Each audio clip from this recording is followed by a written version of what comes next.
Shalom peuple de Dieu, nous sommes dans la joie de vous retrouver dans notre chaîne YouTube MRVB La Restauration, dans une nouvelle émission intitulée Le Pasteur répond à vos questions.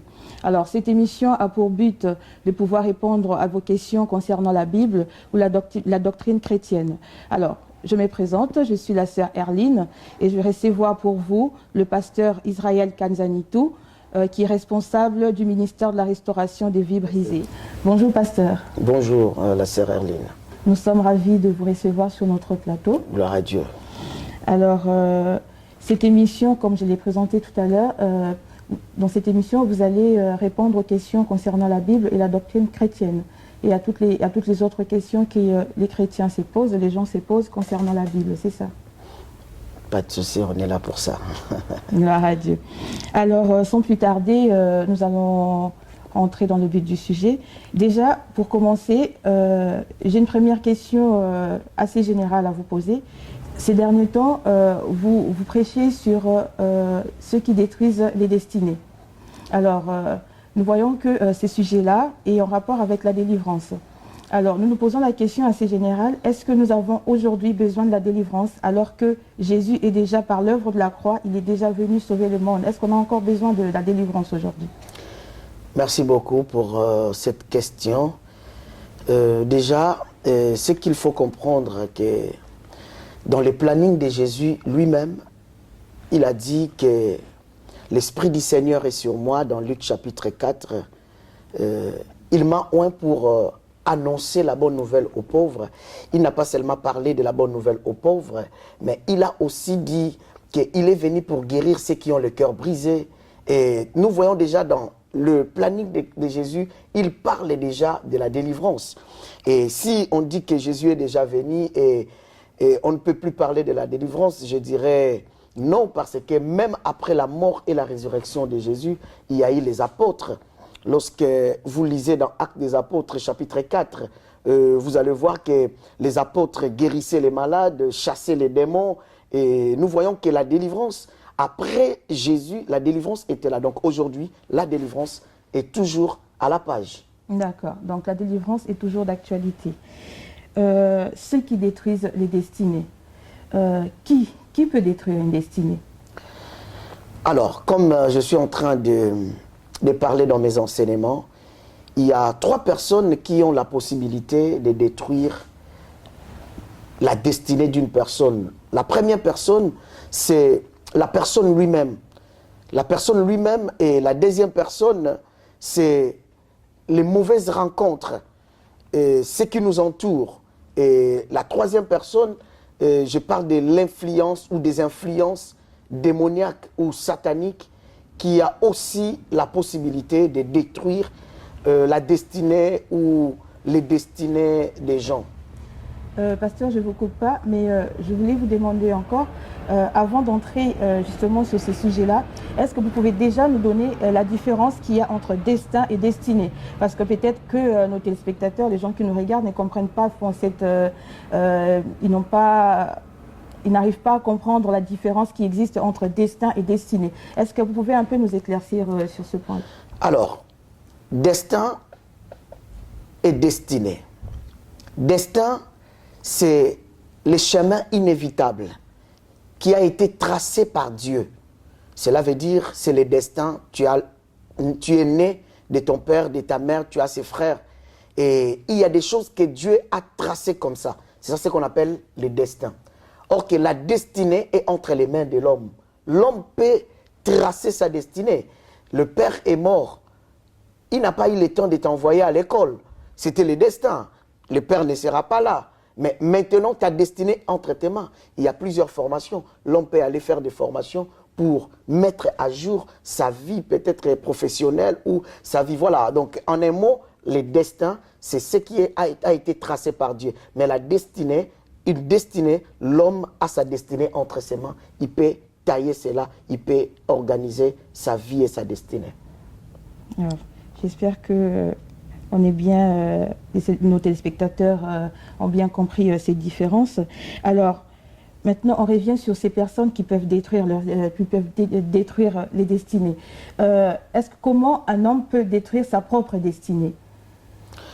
Oui, déjà, la Bible dit que dans Jérémie, j'aimerais lire ça.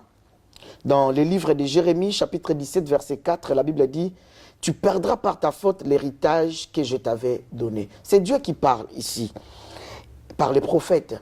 L'homme peut détruire sa destinée par des erreurs, par ses propres fautes, sa manière de se conduire. Il y a certaines personnes, je vais donner un exemple simple, il y a certaines personnes qui vivent dans l'immoralité sexuelle. Et quelqu'un qui a plusieurs femmes ou une femme qui a plusieurs hommes qui vivent vraiment dans les désordres sexuels, cet homme ou cette femme peut attraper la maladie sexuellement transmissible et limiter sa vie. Ok, dans sa vie, Dieu l'avait destiné, il avait des choses à faire avec Dieu, mais juste à cause de ses propres erreurs, il a détruit sa vie. Il y a aussi certaines personnes, il a eu l'opportunité d'aller à l'école, comme les enfants qui sont nés peut-être en Europe, ils ont eu la facilité d'aller à l'école, mais ils n'ont pas voulu. Beaucoup des enfants, nous voyons, ils n'ont pas voulu aller à l'école. Et demain, ils se retrouvent dans une situation en train de faire le ménage, en train de faire des travaux difficiles. Voilà, il avait l'opportunité, mais par ses erreurs, il a détruit sa vie. Voilà, donc quelqu'un peut détruire lui-même sa destinée. Voilà pourquoi la destinée entre nos mains propres. Voilà. Donc si je comprends bien, une personne peut détruire sa destinée déjà par le péché. Par le péché, c'est ça. Et ses propres erreurs. Et ses propres erreurs, c'est ça. D'accord. Alors, vous nous avez dit aussi qu'il y a les influences démoniaques, c'est ça? Non, deuxièmement, j'ai parlé de l'entourage, les mauvaises rencontres. Voilà. Alors, lorsque nous voulons parler des mauvaises rencontres, vous remarquerez que beaucoup de gens dans leur vie, ils ont fait des mauvaises rencontres. Une mauvaise rencontre avec un mauvais homme, mari, femme, ça va détruire ta vie. Parce que beaucoup de gens ont fait des mauvaises rencontres. Il était bien jusqu'au jour où il a retrouvé un ami au boulot, un collègue au travail, jusqu'à ce qu'il a retrouvé une copine, jusqu'à ce qu'il a retrouvé, elle pensait que c'était vraiment un vrai ami. Ok, cet ami l'a conduit dans les péchés, dans les fétichismes, chez des magiciens, chez des marabouts, les mauvaises rencontres. Tu avais ta destinée, mais tu fais la rencontre avec un homme qui vient, il te fait des enfants, 1, 2, 3, il te laisse, il part. Voilà, tu te fais la rencontre avec une femme. Voilà, donc c'est ça. Beaucoup de gens ont fait des mauvaises rencontres parce que les rencontres, c'est les rencontres qui propulsent l'homme vers sa destinée. Lorsque vous lisez la Bible, vous verrez que Joseph, lorsqu'il est parti voir ses frères, la Bible dit qu'il a trouvé quelqu'un qui a dit que j'avais entendu tes frères dire qu'ils sont partis à Dothan. Donc cet homme était une bonne rencontre pour Joseph. Donc il y a des gens... Cet homme l'a orienté vers sa destinée. C'est là où le chemin de la gloire de Joseph a commencé. Mais tu peux aussi rencontrer sur ton chemin un homme, une femme qui peut te désorienter sur ton chemin. Tu étais en train de partir à gauche sur ta destinée, mais cet homme ou cette femme ou cet ami, ses collègues te fait rentrer ou te fait partir à droite. Et c'est là où ta destinée peut être détruite. Voilà. Est-ce que dans certains cas, il faut vraiment prier Dieu pour que nous puissions rencontrer les bonnes personnes? Est-ce qu'il faut forcément être dans la prière, le discernement, demander le discernement à Dieu pour nous orienter vers les bonnes personnes? Je pense qu'on ne peut pas s'éloigner ou se séparer des mauvaises personnes parce que nos vies sont attachées avec eux. Mais nous devons toujours prier. La Bible dit, les disciples ont posé la question à Jésus.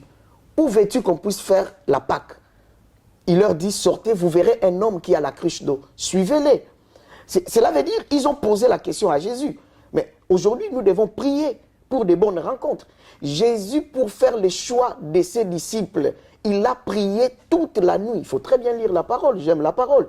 Il a prié toute la nuit, mais curieusement, il a prié toute la nuit, mais Judas s'est retrouvé quand même parmi les 12. Cela veut dire qu'on peut toujours, d'une manière ou d'une autre, avoir des mauvaises rencontres.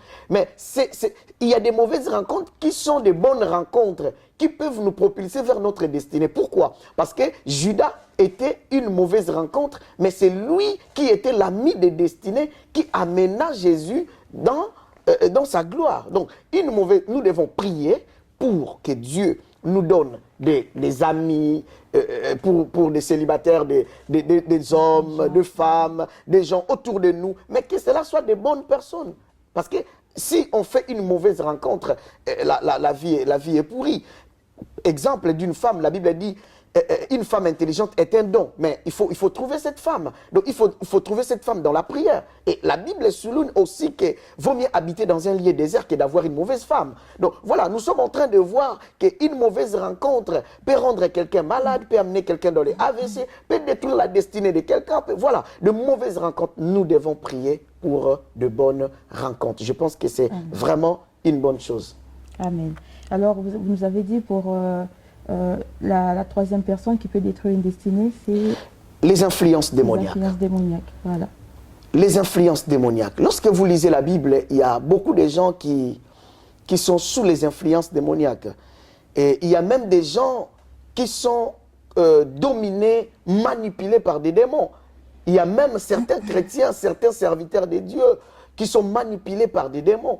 Et les démons sont aussi à la base de la destruction de plusieurs destinées des gens. Mais comment savoir que cette personne-là est possédée par un démon? Comment le reconnaître? Alors, les démons, il y a 3 sortes de manipulations que les démons utilisent souvent. Premièrement, ils utilisent ce qu'on appelle l'oppression. Vous verrez que la vie de quelqu'un est sous l'oppression. Et quand il y a les oppressions, vous allez voir que la personne sera attaquée d'une manière extérieure. Sa santé est touchée. Nous voyons l'oppression dans la vie de Job. Il était oppressé, sa santé était touchée, ses enfants, son travail, sa richesse. Donc, ici, dans l'oppression, les diables touchent l'extérieur de quelqu'un. Et cette oppression, ça amène une autre chose qu'on appelle l'angoisse. Et la personne sera angoissée. Et dans l'angoisse, la personne aura ce qu'on appelle la peur. Et cette personne, sa vie ne sera pas tranquille. Lorsque vous voyez la vie de quelqu'un oppressé, vous allez remarquer, il perd tout, il n'est pas tranquille, il n'est pas à l'aise. Voilà, ça c'est la première forme de la manipulation. Et la deuxième forme de la manipulation, c'est l'obsession. Quelqu'un est obsédé par son esprit. En fait, l'obsession, c'est une idée qui vient indépendamment de la volonté de l'homme, mais l'homme est incapable de surmonter ses idées. Cette pensée, c'est la pensée, ça peut venir. Le diable, mais il est en train d'obséder la vie de beaucoup de gens. Beaucoup de gens sont obsédés par le sexe. Beaucoup de gens sont obsédés par l'alcool. Beaucoup de gens sont obsédés par la cigarette. Beaucoup de gens sont obsédés par de mauvais comportements. Beaucoup de gens, la majorité des gens qui se suicident, ils sont obsédés par l'esprit de suicide, de mal se conduire, de se fenestrer, de jeter dans des trains. Voilà, beaucoup de gens sont aussi dans l'obsession, des mauvaises pensées, toujours des mauvaises pensées. Et troisième sorte de la manipulation, ici, c'est la possession démoniaque. Lorsque vous lisez dans la parole de Dieu, dans Luc chapitre 13, oh j'aime la parole, j'ai trouvé Luc chapitre 13, quand vous lisez Luc chapitre 13, ici la Bible nous parle d'une femme qui était possédée. Luc chapitre 13, à partir du verset 10, la Bible dit, Jésus enseignait dans une des synagogues le jour du sabbat. Et voici, il y avait une femme possédée d'un esprit qui la rendait infirme depuis 18 ans. Elle était courbée et ne pouvait pas du tout se redresser. La Bible nous parle d'une femme qui était possédée. La possession, c'est lorsqu'un esprit impur habite dans l'homme. Nous avons vu ça dans Marc chapitre 9. La Bible nous parle d'un enfant qui était possédé d'un esprit nioué. Donc sa destinée est détruite parce qu'il est possédé. Cette femme ne pouvait pas du tout se redresser. Elle ne pouvait pas du tout se redresser. Elle faisait des efforts. Mais le démon qui était en elle la rendait infirme. Dans Luc chapitre 9, si j'ai une bonne mémoire, la Bible nous montre un fou de Gadara qui était possédé de plus de 2000 démons. Donc, quelqu'un peut être possédé de plusieurs esprits. Et cet homme avait peut-être une destinée. Il était ingénieur, peut-être. Il savait, il était électricien. Mais sa vie s'est retrouvée dans des sépulcres. Il n'arrivait pas parce qu'il était possédé. Et ces démons l'amenaient, il habitait dans des sépulcres. Il déchirait ses vêtements, il n'aimait pas les vêtements. Il brisait les liens, il rompait des fers. Donc la Bible nous montre qu'une destinée est détruite. La Bible dit quand Jésus l'a guéri, il a retrouvé ses bons sens. Il y a des gens qui ont des mauvais sens, qui ne se comportent pas bien, qui ont des démons et leur vie est détruite. On a vu des femmes intelligentes, on a vu des hommes intelligents avec des bons CV, des bons diplômes, mais leur vie on a assisté à la destruction de leur vie parce qu'ils étaient possédés. On a vu des jeunes filles belles, mais qui ne se marient pas, des hommes qui n'arrivent pas à avoir des enfants ou des femmes à cause de l'influence démoniaque qui influence leur vie. On a vu dans d'autres familles l'influence démoniaque amener la pauvreté, la maladie héréditaire. Donc la destinée de quelqu'un peut être détruite, la sœur Erline, par les influences démoniaques. Là, il y a une question qui me vient à l'esprit justement par rapport à ça, c'est-à-dire est-ce que un chrétien, un vrai chrétien qui a reçu le Seigneur qui a reçu Jésus-Christ comme son Seigneur et Sauveur, est-ce que ces chrétiens-là peuvent être possédés, peuvent être contrôlés par les démons? Déjà, il n'y a pas un vrai chrétien et un faux chrétien, Erline. Soit tu es chrétien, soit tu ne l'es pas. Il n'y a pas de faux chrétiens. Quand je parle de vrais chrétiens, et il y a pas la Bible nous parle des chrétiens charnels. Il est déjà chrétien, il n'est pas faux, mais il est charnel. Quelqu'un qui vit dans la chair, qui n'a pas donné vraiment la place à Jésus. Il dirige sa vie, voilà. Mais j'aimerais, sans plus tarder, répondre à ta question. Tu verras que beaucoup de gens, certaines personnes, j'ai entendu beaucoup de prédicateurs dire « Non, quand tu as reçu Jésus, il n'y a plus rien à faire, donc personne ne peut t'envoûter, personne ne peut te maudire. » Beaucoup de gens ont dit ça, mais pendant que ces prédicateurs disent cela, nous voyons dans leurs églises des gens qui prient là-bas, mais qui sont encore possédés. La Bible dit « Cette femme, c'était les jours du sabbat, elle venait aux synagogues. » Cela veut dire que c'était une croyante. Elle croyait déjà en Dieu. Mais elle venait aussi. Mais elle était possédée depuis 18 ans. Dans mon ministère de délivrance, avec le peu d'expérience que j'ai depuis que je suis dans ce ministère, je vis des gens, je vis des chantres, je vis des pasteurs, je vis des hommes de Dieu. On a eu le temps de faire la délivrance des enfants de Dieu, les serviteurs de Dieu qui sont censés à être déjà délivrés, mais qui ont des problèmes, des influences démoniaques. Un chrétien peut aussi être possédé, surtout quand il ouvre les portes. Quand les portes sont ouvertes, les portes spirituelles, ça peut aussi influencer sa vie à être possédé ou envoûté par des esprits mauvais. La Bible dit dans Jean chapitre 11, la Bible dit Jésus a crié devant la tombe de Lazare, Lazare sort. La Bible dit Lazare est sorti, mais ses mains et ses pieds étaient toujours liés. Donc il est sorti, beaucoup de gens sont sortis du monde, sont sortis du péché, sont sortis, mais leur vie est toujours, sont toujours bloquées, limitées. Il fallait que Jésus dise que déliez-les et laissez-les aller. Donc il y a certaines personnes qui ont besoin vraiment de la délivrance malgré qu'il est chrétien. On peut dire oui, mais pasteur, mais est-ce qu'un chrétien, j'ai tant d'exemples. Comment un chrétien qui vit à l'église, qui vient à l'église, qui donne sa dîme, tout, mais tu regardes sa vie, comment elle est, toi-même tu te dis, mais non, ça c'est la possession démoniaque. Voilà, donc un chrétien peut être possédé d'un esprit mauvais, surtout quand il ouvre des portes. Et alors pasteur, pour finir, j'avais une autre question, justement, si une vie est détruite, une destinée est détruite, est-ce que c'est irréversible? Est-ce qu'on peut réparer, on peut y remédier? Déjà, même si je venais de me réveiller, je venais de sauter sur mon lit, je dirais directement oui, parce que Jésus est le réparateur et le restaurateur. Amen. Il a dit d'ailleurs, si vous revenez à moi, je reviendrai vers vous. Et il a dit aussi, si mon peuple sur qui est invoqué mon nom, cherche ma face, prie, s'humilie. Il a dit, je guérirai le pays. Et il y a tant de versets qui montrent la restauration. Jésus a dit, je suis venu dans Luc 4, j'avais déjà donné ces versets. Il a dit, je suis venu pour annoncer la bonne nouvelle, annoncer une année de grâce, guérir ceux qui ont le cœur brisé. Il parle de la délivrance, il est le restaurateur. D'ailleurs, il a dit dans Jean chapitre 10, verset 10, il a dit, le voleur vient que pour voler, égorger. Il a dit, moi je suis venu afin que les brebis aient la vie et que cette vie soit en abondance. Donc Jésus est le restaurateur. Toi qui es en train de me suivre, je réponds, même si cette vie, ta vie a été détruite par toi-même, ta destinée a été détruite par toi-même, ou par le mauvais entourage, ou bien par les démons, je te présente Jésus-Christ. Crois au Seigneur Jésus-Christ. Même ta famille sera sauvée. Et donne ta vie à Jésus-Christ et mets ta vie en ordre avec Jésus. Il est le restaurateur. C'est encore possible. C'est encore possible. C'est encore possible. Dieu peut faire quelque chose dans ta vie. Aujourd'hui, si tu crois en Jésus-Christ, il peut réparer ta vie. Il peut restaurer ta vie, pardon. Vous savez, je vais vous donner est quelque chose, bien aimé dans les Seigneurs. Imaginez-vous ce que je vois ici souvent dans les bâtiments. On voit, bien aimé dans les Seigneurs, un immeuble qui a été détruit et on appelle ça comment, lorsqu'on arrange un immeuble, on le remet à l'état, réfectionnement, je pense.